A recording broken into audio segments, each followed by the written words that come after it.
see how you do under pressure. Oh, yeah, I've been wanting this forever. I've been in the field with whatever they throw at me. Brush it off, pick myself up, moving on to the better. Okay, hey, yeah, ain't no errors, baby, it's a new era. I wake up early, feeling rich like I'm Kesha. I get to the paper, boy, extra, extra. Walk with me.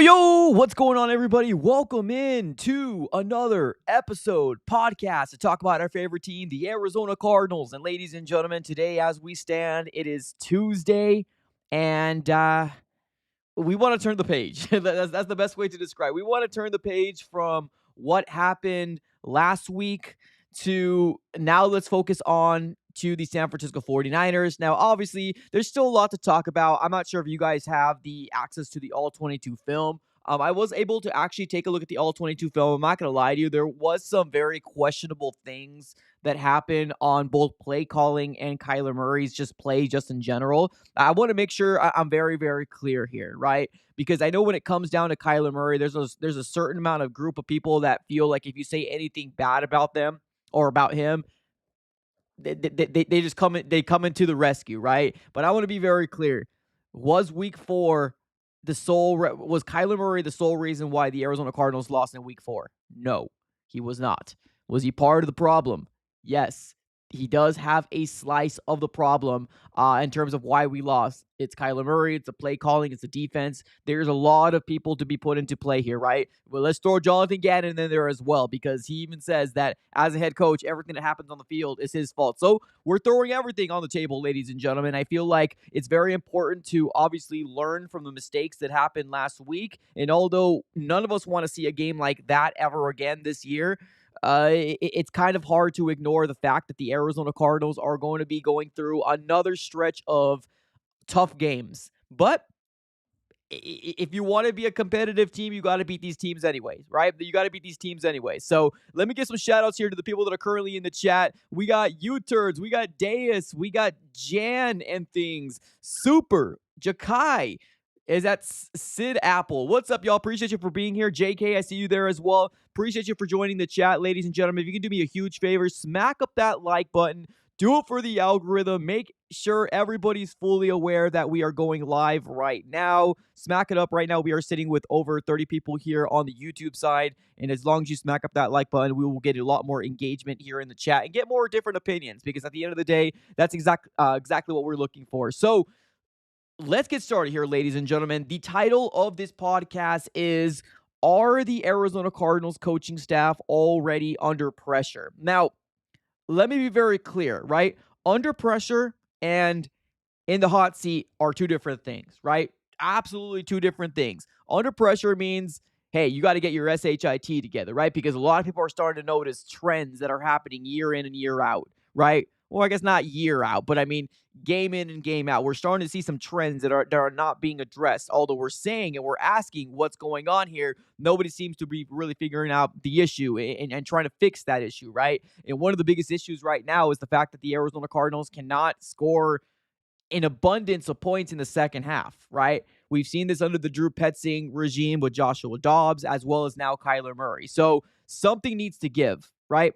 Something needs to absolutely give here from the Arizona Cardinals. And I want to be very clear again, under pressure does not mean they're in the hot seat. But I do think that they are under pressure. Absolutely. The pressure should be lit under the fire of Jonathan Gannon and this whole entire regime. Now, I get it. More flack gets given to Drew Petzing than it does to Nick Rallis. But we are talking about two young, inexperienced coordinators that Jonathan Gannon ended up bringing in, right? He got Drew Petzing, and then we ended up bringing Nick Rallis from the Philadelphia Eagles. So we got some inexperienced young guys that have the potential to be very, very good. It's funny because I remember somebody asking me, do you think Drew Petzing is going to be a hot commodity, right, next year for the coaching staff carousel? Or coaching carousel. I'm like, well, if he does good, then yeah, I would assume so, right? But with what we've seen so far from Kyler Murray and Drew Petzing, we're still seeing some inconsistencies. And like I said, I just watched the All-22 film earlier this morning, and I'm not going to lie to you, the offense still looks clunky. It really does. The offense still looks clunky, and that's short of that first drive where for some reason the Arizona Cardinals get a very, very good game plan to start the game off, right? To start the game off, we are as dynamite as it comes. But when it comes down to continuing after that first drive, we just cannot seem to get the job done. Now, like I said, I watched the all 22 film. The clunkiness goes all around. That's from Kyler Murray's play. That's from play calls. That's from being predictable. That's from the Arizona Cardinals, not disguising very much, right? And I'm one of those guys that do want to see Marvin Harrison Jr. get a lot more involved, but smartly, right? I don't want Marvin Harrison Jr. to just get these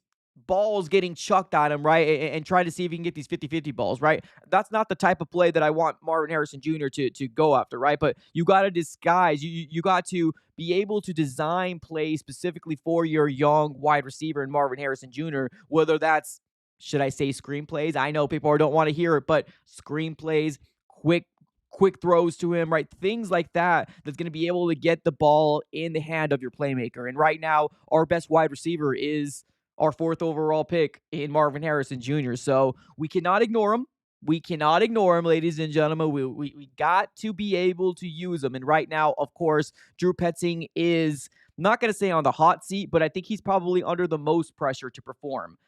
Because we got a 4th overall talent in Marvin Harrison Jr., and nobody is going to allow the offensive coordinator to slip that easily. So we're going to be talking about, I don't know if you guys know, or I don't know if you guys heard Jonathan Gannon speak to the media yesterday. I got a couple clips that I want to kind of dive into from Jonathan Gannon and what he said. Of course, whenever you hear Jonathan Gannon, he really does a good job in making sure that all the blame is being put on him.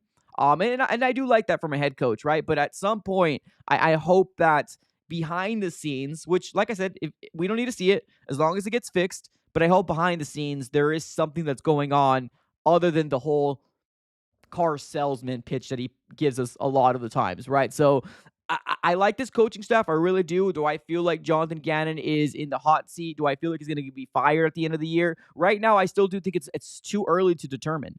I think it's way too early to determine right now. We're 1-3. Have we progressed from last year? I don't know. I feel like we're still kind of in that same swing of things, but we still got 13 games. The Cardinals could potentially be 14-3. I know I'm being a little facetious there, right? Obviously, I don't believe that, but there is still a lot of games for the Cardinals to potentially get the win. So to come out here and say that the Cardinals or Jonathan Gannon's job is safe right now, I think it's still too early because the Cardinals could be 2 wins, 3 wins. And is that progress? I don't know. I don't think that is. So we'll have to kind of wait and see. But let's talk about what Jonathan Gannon has talked pertaining to the media. A couple different things I want to highlight. But let me give a huge shout out here to my guy, Matthew, in the chat with already the super chat starting it off. All he has is some speaker emojis. So I appreciate you for coming through with the $5 donation. Thank you so very much. Let's go ahead and dive right into what Jonathan Gannon had to say to the media as to what exactly happened in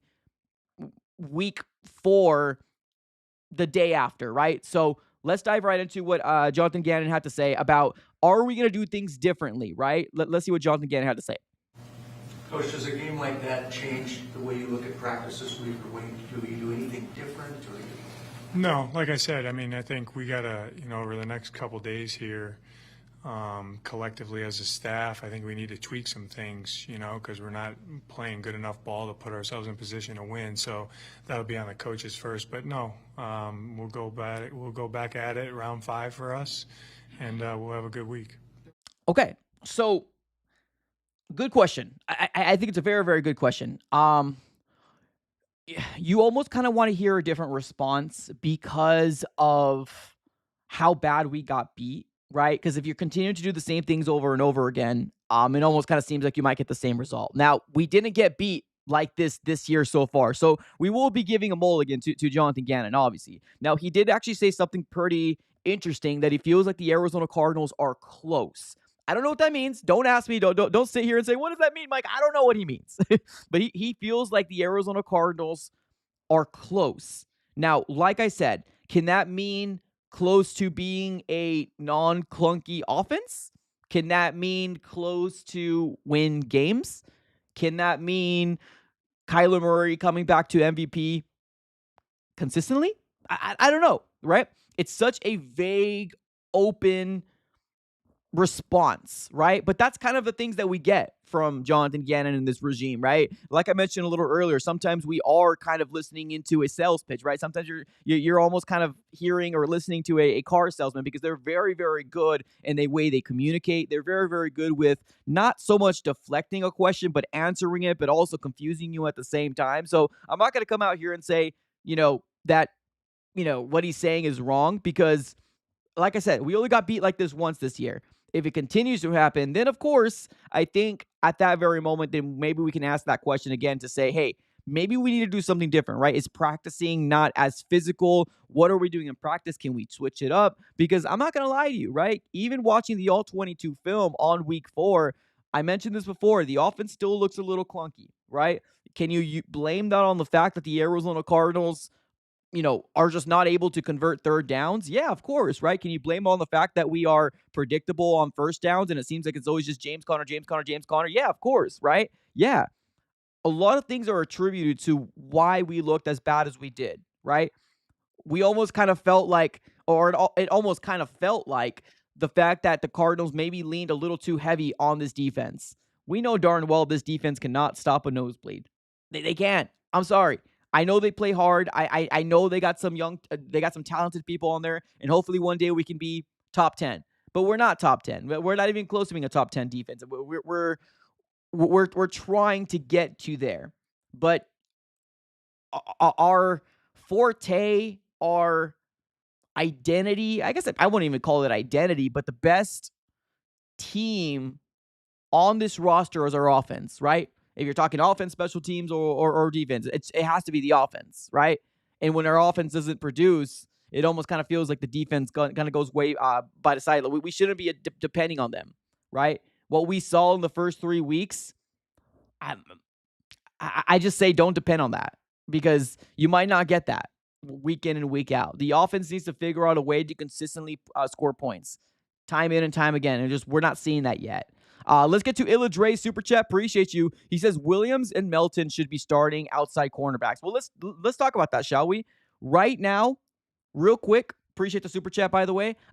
I do agree that Sean Murphy-Bunting is not it. But that saddens me.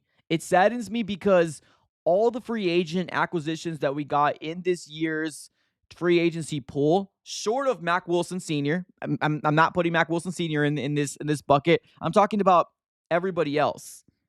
It almost kind of feels like the production isn't there from those other guys that we brought in, right? Those veteran guys, those guys are supposed to have good, great, what do they call, high football character, what this regime says, right? High motor, violence, right? Those guys that we brought in, none of them have attributed to anything.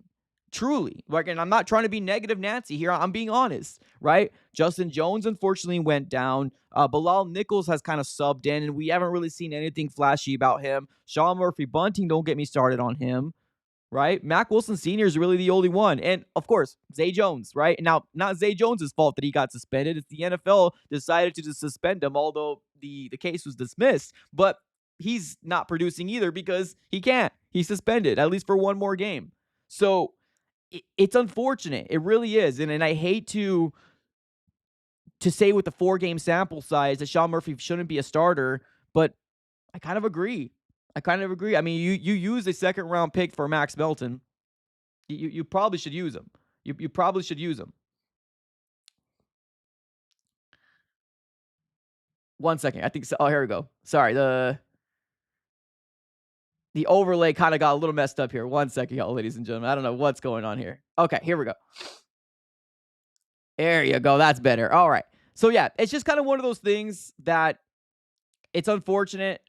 I'm not really liking what Monty has done so far in the off seasons. I like his drafts. I think his drafts are good, but short of that, I don't think I'm very, very too impressed yet with Monty Ossenfort. And I know I was one of the first ones that said let Monty cook, but that was just his drafts. So far, free agency and trades, I feel like we're always on the wrong side of trades, honestly. Like, we don't really get value back. And free agency, we all know how that kind of shook out. So, okay. So there was Jonathan Gannon talking about week 4, right? After a day of rest, after a day of sleep, Doesn't want to change anything up. He feels like we're close. He feels like we can get there with a couple more tweaks, be better at coaching, this, and that. Let's see what happens here in week 5. But let's dive into what he said about Marvin Harrison Jr. I feel like this one's kind of not, I don't want to pick it apart, but what he said about Marvin Harrison Jr. to me kind of got my eyes a little open. And I'm like, oh, okay. Let's dive in what he said about Marvin Harrison Jr. about getting him the ball more. Yesterday after the game, he could feel that Marv wasn't involved after the first quarter. It's been a trend all season. Now that you have a sample size of 4 games, why do you think he's not getting the looks second, third quarters? I don't know what Kyler's feeling, but I mean the fourth and the gotta have it there to Marv. I thought that was a really good route, good throw and catch. Marv will continue to get his plays and get his touches, and we got to continue to try to get him the ball. But Marv, I thought, actually played his best game. Launched really well off the line of scrimmage. I thought his route depth and his execution, the detail of his routes were really good. I thought he won a bunch of one-on-ones. He was open a couple times and the ball didn't find him, but I thought he was winning at a high level, made a bunch of plays. So there was 2 questions that I kind of merged together. So there was a question that was asked about why he wasn't able to, why are we not being as efficient with Marvin Harrison Jr.? And the second part was, why do you feel like this was his best game? Because flat out, Jonathan Gannon came out and said this is one of his best games, right? And the way he described it was the fact that basically all the fine details that kind of go along with, having your number one wide receiver doing this, and that, right? He did this very well. So very high praises from Jonathan Gannon. But what I think is kind of, I don't know, the way that he answered with the whole Kyler Murray thing, because Kyler Murray was asked about this as well. And then Kyler Murray said in the post game that, oh yeah, I felt that too. The fact that, why are we targeting Marvin Harrison Jr. in the second half, right? Or short of the the first drive. And then Kyler Murray said, oh yeah, I felt that too. But let's not listen to the whole thing, but the way that Jonathan Gannon responded to this. Let's dive back into it. Yesterday after the game, he could feel that Marv wasn't involved after the first quarter. It's been a trend all season. Now that you have a sample size of 4 games, why do you think he's not getting the looks second, third quarters? I don't know what Kyler's feeling, but I mean the fourth and the gotta have it there to Marv. I thought that was a really good route, good throw and catch. Marv will continue to get his plays and get his. Real quick, I don't know what Kyler Murray's feeling. I don't know. I just felt that was a little weird to say. I don't know what Kyler Murray's feeling, but it's not one of those things that I'm going to pick Park and say, oh my God, they don't have any communication with it. No, I'm not going to out here say that. But what's important is the result, right? The result is going to be one of the most important things. How are we going to be able to take this, what we know is already a trend, right? Let's call it like it is here, chat, right? Let's call it like it is. This is a trend. This is not one of those things. It's like, oh, it's a week, it's 2 weeks, guys. It's the beginning. No, we're heading into week 4 and we're still dealing with it. And guess what? Nobody's even talking about that it's happened last year too. Obviously, we didn't have Marvin Harrison Jr., but what I'm saying is it happened last year too.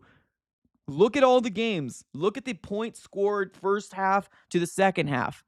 It was a big concern. Even when Joshua Dobbs was the Arizona Cardinals quarterback. When he started the season for us, one of the biggest knocks was the fact that why isn't Joshua Dobbs scoring any points in the second half? But guess what? We got a franchise quarterback and it's still happening. It's still happening. So that's going to lead me into my next topic here, right? Obviously, the fact that the Arizona Cardinals are in the situation that they are right now. Here's my question to you guys. And this can be a specific person. This can be the entire regime. This can be Jonathan Gannon. This can be Nick Rallis. This could be whoever you think they want. This question means to you. But my question to you, chat, if you can do me a huge favor while you're answering this, smack up that like button. Let's see if we can hit 30 likes up in here. My question to you is, have you lost faith in this regime? That's my question to you. Now, I get it. We're going to have multiple different, responses. Mike, what are you talking about? This is just week 4. Why are we panicking? I'm not panicking. I'm just seeing a lot of different fans coming out here with the loss that we lost in week 4, saying all sorts of different things, whether it's I'm canceling my season tickets, JG should get fired. We're hearing the same things over and over again. Nothing's being resolved. This, and that. I'm hearing everything out there. So my question to y'all is, have you lost faith in this regime? Because as of right now, do I feel like Jonathan Gannon, as the head coach, is in the hot seat? No, I don't think so. I don't think he's in the hot seat. But the season's still young. The season is still young. We're just 4 weeks in. We got 13 games left in the 2024 season. Obviously, 1-3 sounds a heck of a lot better than 1-4. 1-3 sounds a heck of a lot better than 1-5. We got a real opportunity here to change this season around, and it starts with our head coach. Because guess what?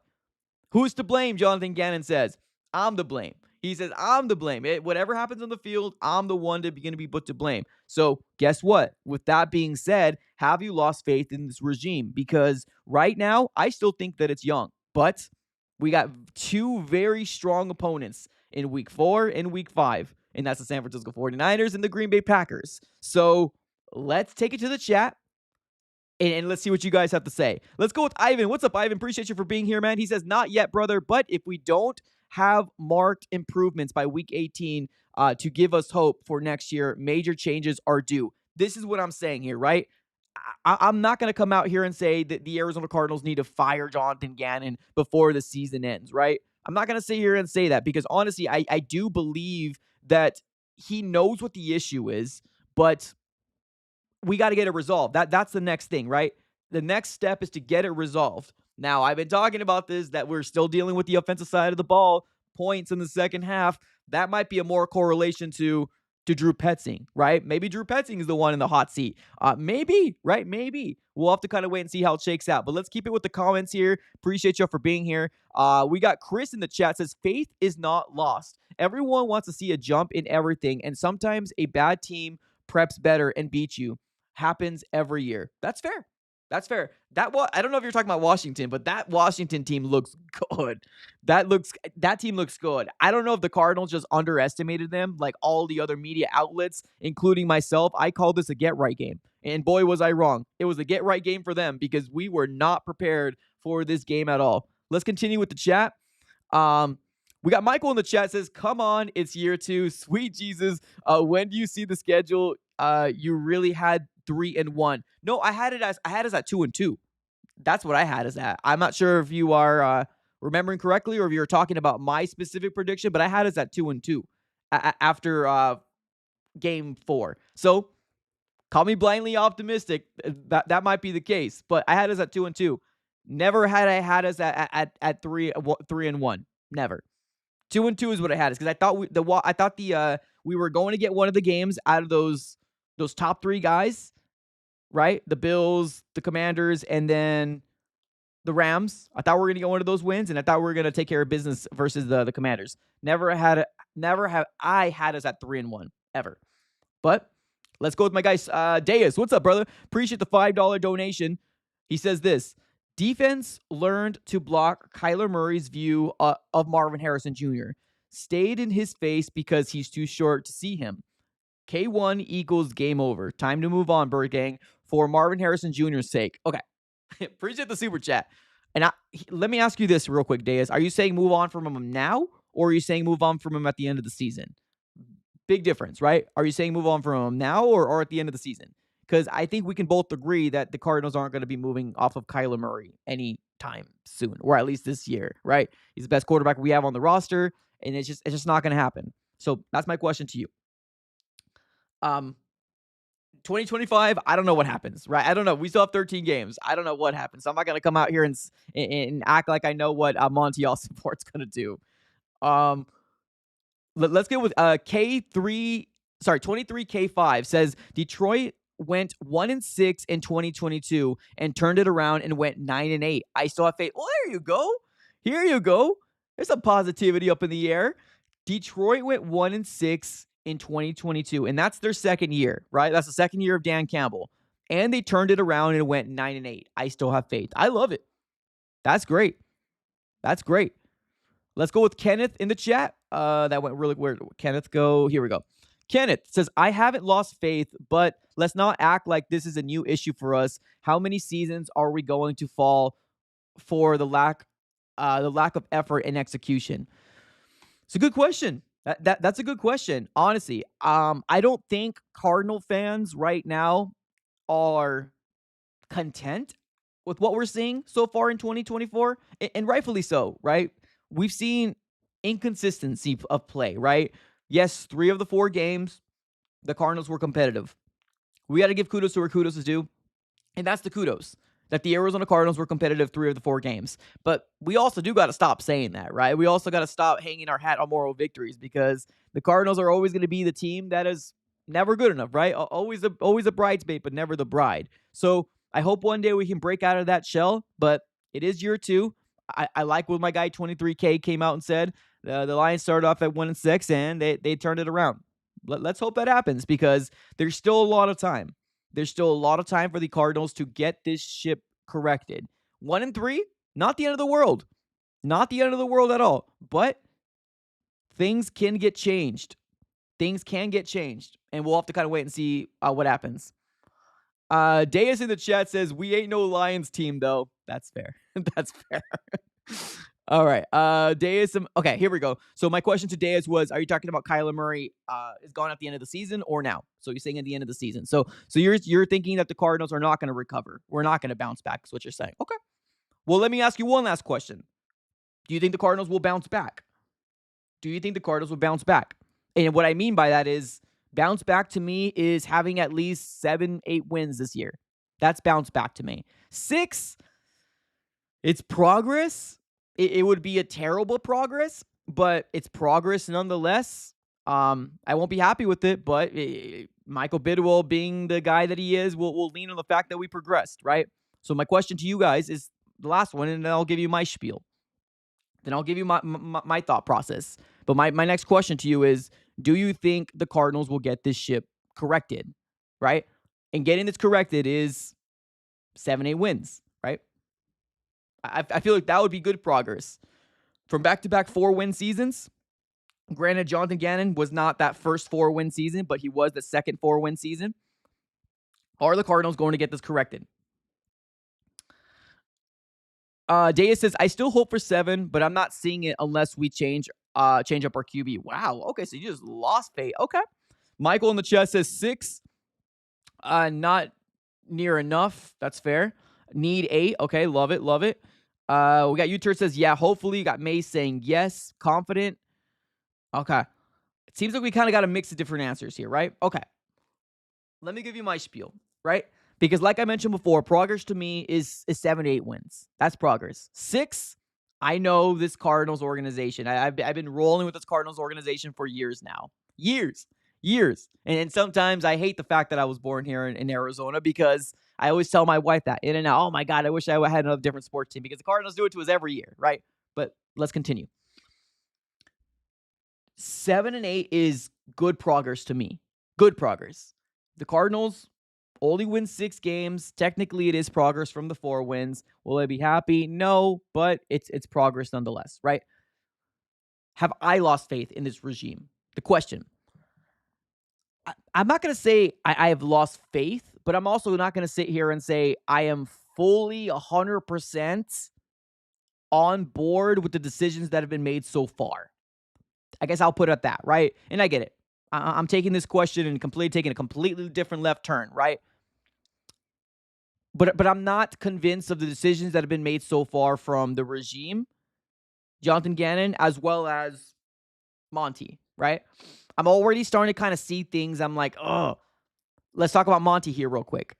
Monty Ossenfort is very, very lax with the way that he's building this roster, right? Very, very, seems like there's no aggressiveness. There's no worries in the world. We're aggressive when somebody doesn't fit our locker room, right? We're very aggressive there. Like if somebody doesn't fit the Jonathan Gannon, Monty Ossenfort way, they have no issues with booting them out, right? They're aggressive there. But when it comes down to upgrading, getting this roster upgraded to a point where we can say we're competitive, that's where I kind of don't like what the front office is doing, right? But I know you can throw the excuse out there. Well, Steve Keim destroyed this roster, Mike. What are you supposed to do? I mean, Justin Jones, Bilal Nichols, Sean Murphy-Bunting. I mean, dare I say more? I mean, the only really good acquisition free agency is probably Mack Wilson Sr., right? The only one that's kind of giving us excitement for Cardinal fans, and even our draft. I like our drafts. I still do like Michael Wilson. I'm not selling all the stock. I still think he's a good wide receiver, personally, right? Did he fumble? Yes. Has he had some drops here and there? Yes. But I still do think he's a solid number 2 wide receiver for the Cardinals. Like I said, I watched the All-22 film. This offense is still very, very clunky. It's still very, very clunky. We are an offense that's solely dependent on the run game of James Conner. But that's the thing. If Kyler Murray doesn't have any explosive runs with his legs, we are one-dimensional, right? And I don't know if it's because Kyler Murray's not confident. I'm not sure if Kyler Murray's just not looking at the field right. But there is some wide receivers that are open when he should have taken that shot, as opposed to holding the ball and get sacked, or just throwing it this way, right? So this is kind of full circle as to why I'm saying this week 4 is not solely on Kyler. It's not. Does he get blame? Yes, he does get some blame. He gets some blame as well as the offensive coordinator, as well as the defense. Everybody gets a share. Everybody gets a little slice of humble pie. Now let's talk about Jonathan Gannon. Jonathan Gannon made a decision to not play starters in preseason. Now, I get it, right? I understood it. It's not one of those things where I'm going to come out here and say, oh my God, you are dumb. No, because it's his decision. At the end of the day, there are decisions that need to be made by these leaders. And the decision that he made was the fact that he did not want to start starters in the preseason. Okay, fine. Right? And by starters, I mean Marvin Harrison Jr. Sorry. He played Marvin Harrison Jr. for a drive. Sorry, I'm wrong. But not playing Kyler, right? Because we're still hearing the same things over and over again in week 2, week 3. Oh, they still need to get comfortable. I don't know how far I truly believe that, right? I don't know how truly far I believe the fact that the comfortability is the biggest issue. I think this offense is just not being executed down to the final detail that is as intricate as they think that this offense is, right? And you can either blame that on offensive line, Kyler Murray, I don't care who you blame it on, but this offense isn't running like it should, right? I think preseason snaps would have helped. Because I've said this before, even in the offseason. The preseason is going to be the closest you're going to get to real live action football. The closest, right? Because we've seen all the videos, right? We've seen Kyler Murray in gym shorts, and we saw Marvin Harrison Jr. in gym shorts, and they make this really good route, and then they throw it up in the field, they slow-mo it, and they're like, oh my God, the next best duo, right? And then picture that gif of Joe Rogan doing, right? We've seen it, right? We've seen it all the time. We fell for the Kool-Aid, right? But we're not seeing what I hoped we were seeing by year 4, by the connection that we thought that they were going to have, right? So the decisions that are being made by Jonathan Gannon, I didn't lose faith, but I'm keeping receipts, right? I didn't lose faith, but I'm keeping receipts, because these are decisions that are made from the head coach that you really got to take into consideration of, hey, maybe we should have done that, right? And I don't know, some of the things he says are a little, I don't know. I don't 100% know if I want to 100% believe him. Like the whole thing of, oh, that's where the ball should have gone, right? Like with Jonathan Gannon coming out and saying, oh, yeah, well, that's where the ball should have gone anyway. That's the way that he... Well, keep in mind, ladies, there's 3 routes. There's 4 routes, potentially 5, right? If there's a running back, right? And then that goes on the flat, right? There's multiple routes. The defense is going to determine what move you're going to make as a quarterback, right? If you're able to read the defense, you're able to determine if you're going to have to do that flat route, if you're going to have to do that quick route, right? Quick slant, do all these different things, right? The defense is going to determine that. So it's not like one of those things where it's like, oh, I called this play and this play is going to work, right? So I'm not, what's the word? I haven't lost faith in this regime, right? I still think that my faith in Jonathan Gannon is still there, but I need to start seeing changes happening, right? I need to start hearing accountability, but also in a way of actually seeing it being delivered, right? Because we've said this time and time again, where we're hearing Jonathan Gannon, but it almost kind of feels like you're getting a politically correct answer, right? You're getting a car salesman answer, right? Compared to what is true, right? Because one of the questions that was asked, and I wish I had the audio, was we constantly, or you guys constantly preach execution, but when it doesn't happen, what's that, right? Why didn't it get executed when the small finer details was that, right? And then Jonathan Gannon comes out and says, "Oh, it's kind of a boring answer." But I mean, they're asking you the question for a reason, right? They're asking you a question, that question, and now he did answer it, but just like those little remarks that were kind of thrown in the way of like, "Oh, the answer is boring." No, because I mean, we know that this offense can be better. We got Kyler Murray, right? Some people say top 10, some people say top 15, wherever you want to put him, right? This offense can be really good as long as it's able to be run efficiently. And right now it's not, right? Now that's not all on Jonathan Gannon, but the decision of bringing Drew Petzing is on Jonathan Gannon, right? Because it's his boy. It's his guy. Nick Rallis is his guy. So I haven't lost faith in this regime, but like I said, I'm keeping receipts. I'm making sure that I'm listening, learning, trying to see exactly what the plan is to get this issue fixed. And so far, we don't know what the issue. We don't know how they're gonna fix it. All we hear is execute. We need to be able to execute, right? So, do I think Jonathan Gannon needs to get fired? Do I think he needs to be in the hot seat? No, I don't. But I still do think that 1-3 and having 13 games is still a very, very young season. Like my guy 23K said in the chat. The Lions started off, what, we said 1-6, and then they finished off with like 8 wins, 9 wins. It's still attainable. It is. It is still attainable, right? But like I said, 1-3 is a heck of a lot better than 1-4, than 1-5, 1-6, right? And I'm talking about the record of the season. I think it's going to determine what happens, how the Cardinals address what the issues are, and we already know what the issues are. Let's not act like we don't know, and we know what the issues are. Is how this coaching staff is going to be able to address it. Now, do I think the offensive coordinator is going to be an easy out compared to Jonathan Gannon? Yes, I do. But here's the question. Is Jonathan Gannon going to be willing and okay to let Petzing go if push comes to shove, right? Because there is no excuse. 4th overall pick, one of the best wide receivers in the we've seen come out of college. We all know it. We all hear the narrative. We all know the expectations. And although I think he's doing very well, there's still obviously a very big non-chemistry between our quarterback and our wide receiver one. There's still that little chemistry that needs to get fine-tuned. Right? It's still week 4, though.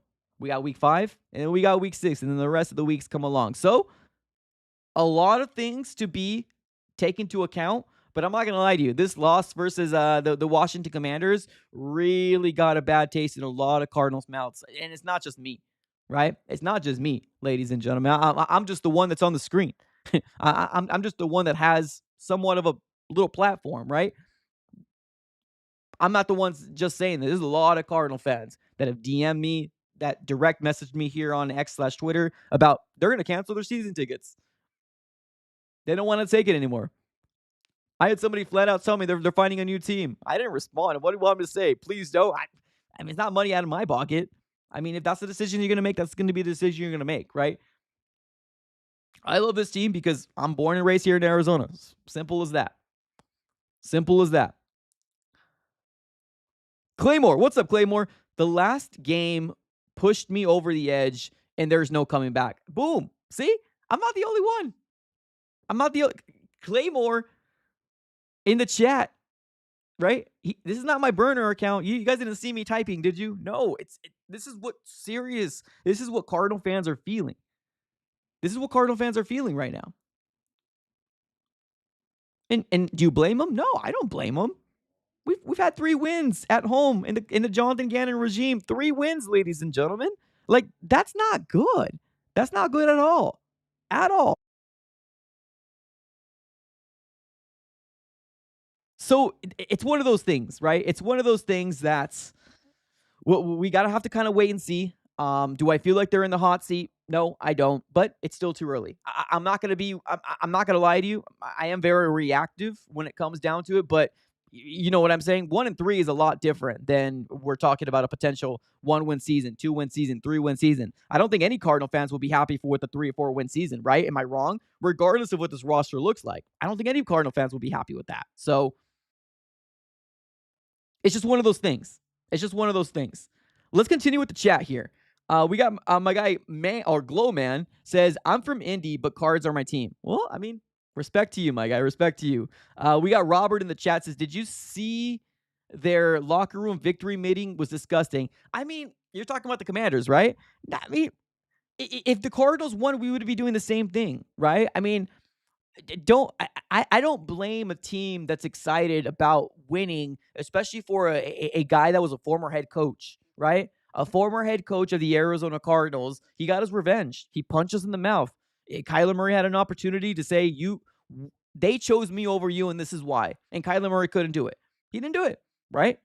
And that's a lot to blame on everybody, right? Everybody has a slice of humble pie on that, right? Everybody gets a slice of pie as to what happened in that specific game. But like I said before, it's one of those things where we just kind of have to wait and see what happens. So I already see in the chat, my guy Jason says Petsing.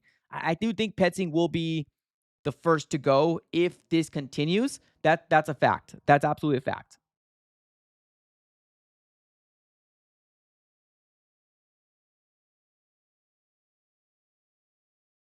Let's keep reading a couple more chats here. You guys are very, very active in the chat, and I absolutely appreciate you guys. Thank you so much for being here, by the way. We got Deus in the chat. Says the difference between the Raiders and the Cards is the Raiders want and desperately try to win. The Cardinals desperately try to lose.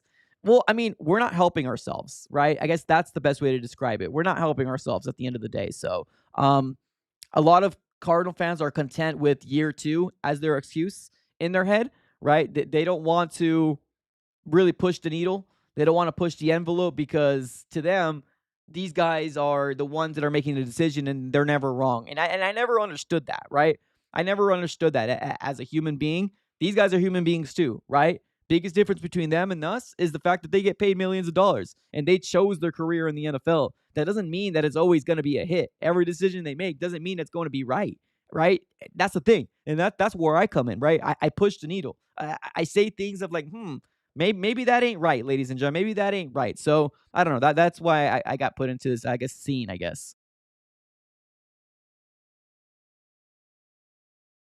Let's read a couple more chats. We got John in the chat says, I will not leave this team no matter what or how bad. I've seen worse. That's true. Gannon is not a magician. This team is really bad on defense. The offense is built for Kyler, not to be Superman. That's fair. That's fair. I mean, the fact is that Kyler Murray, you're right. It is built on Kyler Murray not being Superman. But is Kyler Murray making the right reads? Is he delivering the ball to the right places? Right? That's the question. And like I said, I watched the All-22 film, and Kyler deserves blame in this matchup too. Right? I mean, we're like 4-11 on third down efficiency, 1 for 9 the week before. Like, you got to put some blame on Kyler Murray as well. I agree. This offense is designed for it, right? And I'm not like debating what you said. I think I'm agreeing with you. So it's one of those things where you're right. It is designed for that. But also, too, you also need Kyler Murray to read the right reads and get the ball delivered to the right guy, right?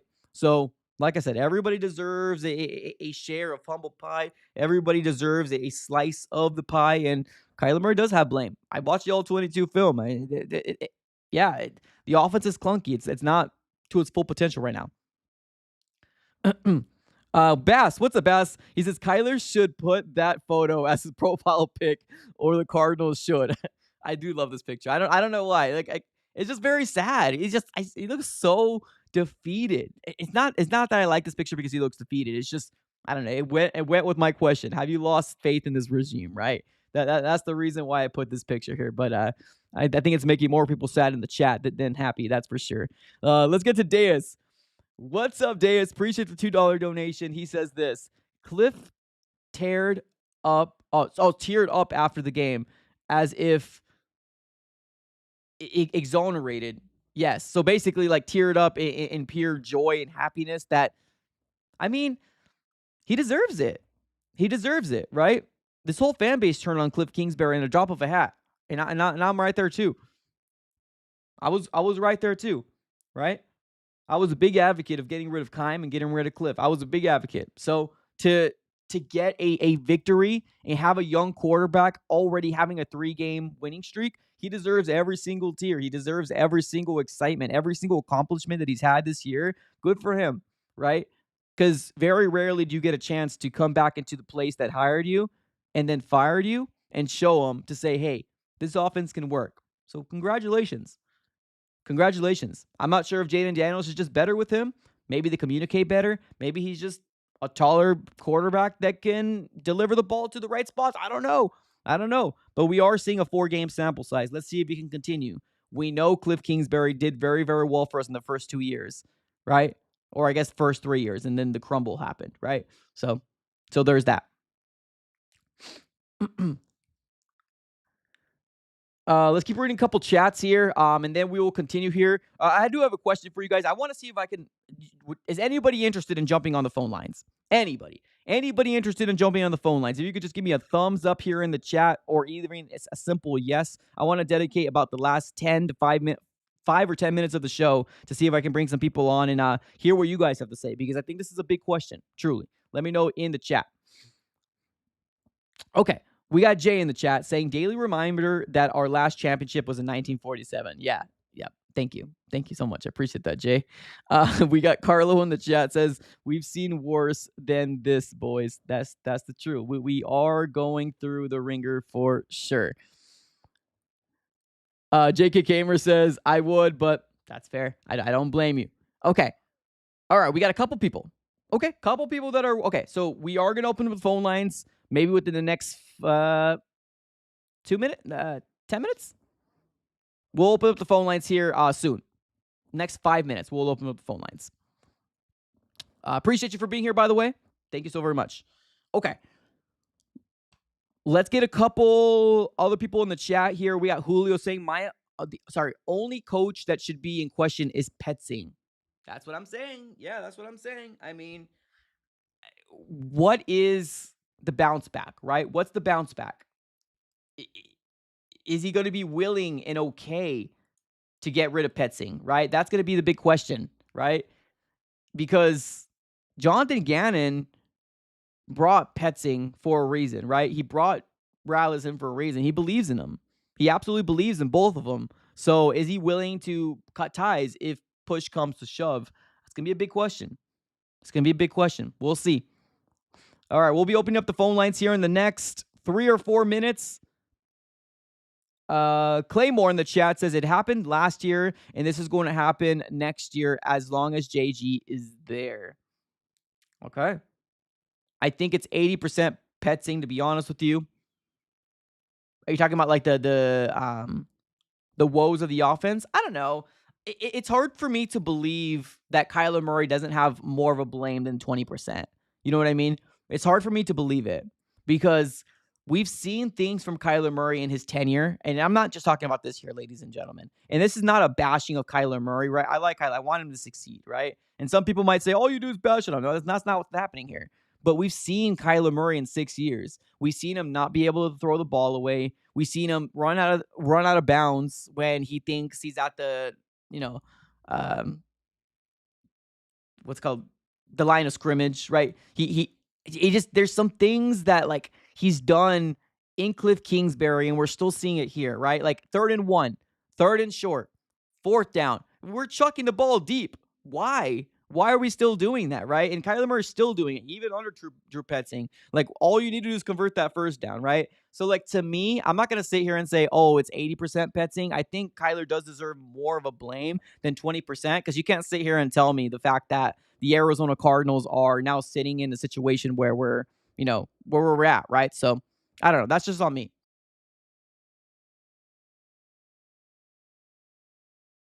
There was a fight last week between Cardinals fans. Each other got arrested, and the fan base needs to be fixed. Oh my God. Well, I mean, it's football. Football's emotional, y'all. Football's an emotional sport for fans, for everybody. And honestly, it's one of those things where tempers run high. Tempers run high when it comes down to Cardinals football. And I don't blame people. I'm not saying the fight is definitely unnecessary. Like, you should not be fighting over sports. But when it comes down to people, right, in the same team, why are you fighting each other, right? Is it because one likes Kyler and the other one doesn't? Like, it ain't that serious. Kyler Murray doesn't know you. Kyler Murray doesn't know you exist. Don't fight. Don't put your health at risk for somebody who doesn't know you exist. That's just the way my philosophy works. All right, but let's go in. We're going to go open up the phone lines here, ladies and gentlemen. I think it's that time. What I do here is I put a link in the chat below, and all you got to do is click on the link. That's it. Simple as that. Click on the link, join on through, and we should be able to kind of get you on. I don't think there's going to be very many people jumping on, but if you do want to come on, the link is going to be posted here within the next 30 seconds. All right, here we go. Link has been posted right now. Click on the link, jump on in, and let me know what your guys' thoughts are on this front office, this coaching staff. What is the state of the Arizona Cardinals? Link has been posted. Come on through.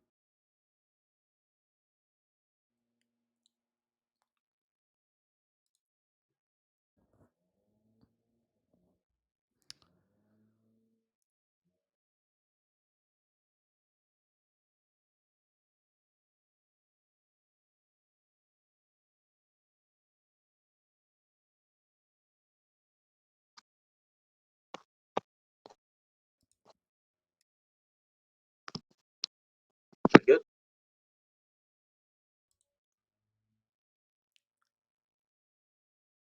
Can you hear me? Oh, okay. So that didn't work. Okay, let's bring up Mace. All right, Mace, you were live on the Easy Sports Fan here on YouTube. Talk to me, Mace. How are you feeling? There we go. Here we go. What's up, man? How you doing?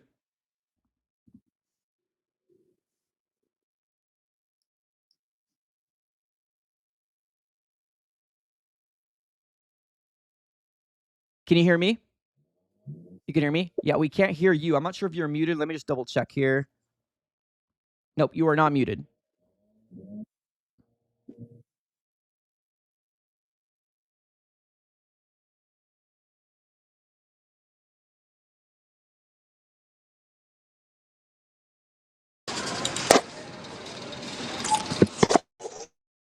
Can you hear me? Yep, I got you. Okay, perfect. All right, talk to me, Ivan.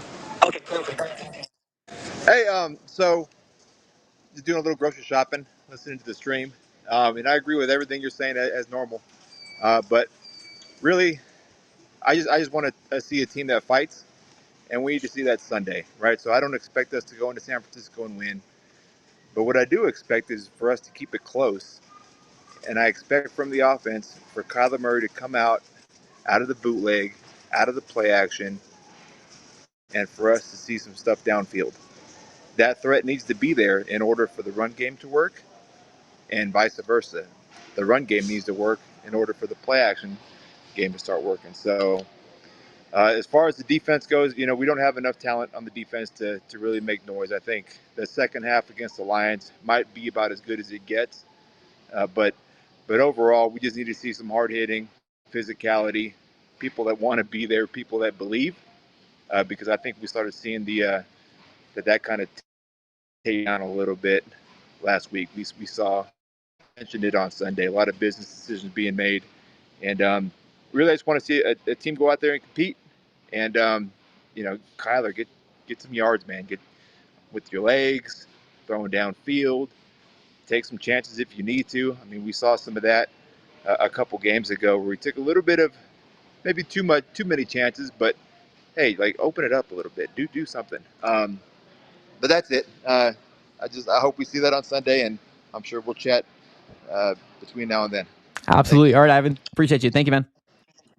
All right, Yep. let's keep it going here. Let me go and bring up, let's see if U-Turds can come back up here. All right, let's see if this works out. All right, you hear me?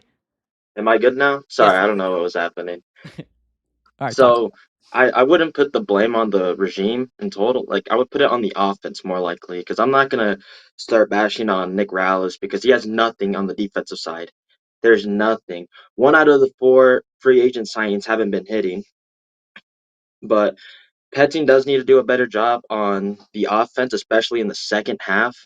I don't know why we can't emulate the first drive every other drive because the first drive is just immaculate. We do really good. But I think what would help the offense out would be moving Marv in different places instead of keeping him on one side of the field. Like move him into the slot sometimes, like Dallas does with CD. They move him a lot, so it helps the other receivers get open. But Right. there's a lot of people who are like, "Oh, you guys are so fast to move off a quarterback." This is year 6 of Kyler Murray. You know how fast we moved off Josh Rosen?